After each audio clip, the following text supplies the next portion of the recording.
I think Labor needs to have um, the likes of us around them, as uncomfortable as I can see that we Yep. make Yeah, yeah, Chippy at times, and I get that because we are very confident in who we are. We're very confident in our politics.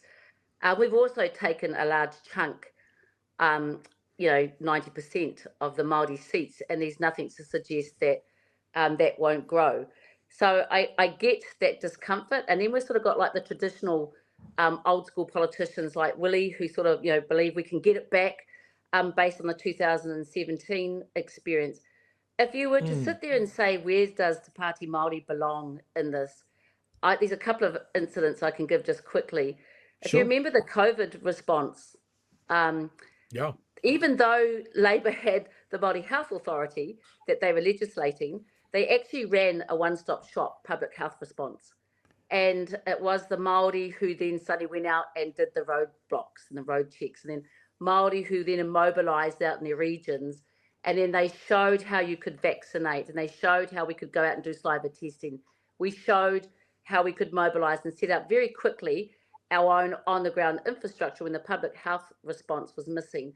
When when Jacinda, Chippy, and Bloomfield were making decisions about our tikanga and our tangihanga, we showed how we could adapt and do things when we were being told they're going to have warrantless researchers on marae. My point is that was very quick, it was very innovative, and it actually helped the government with a very successful COVID response, which they then used as their campaign strategy for the 2020 election. They smashed it, had a red wave.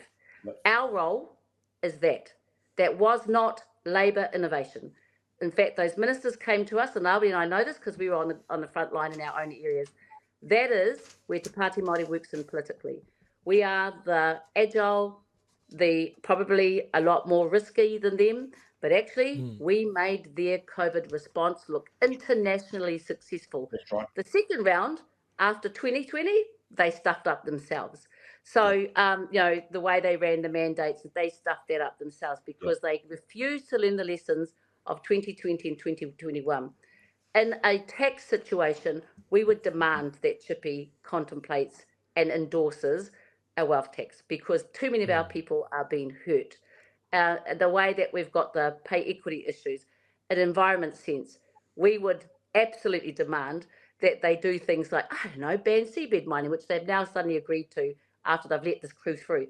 So my point is that while the Greens have a great, they are an ally party, we are a tangata whenua party.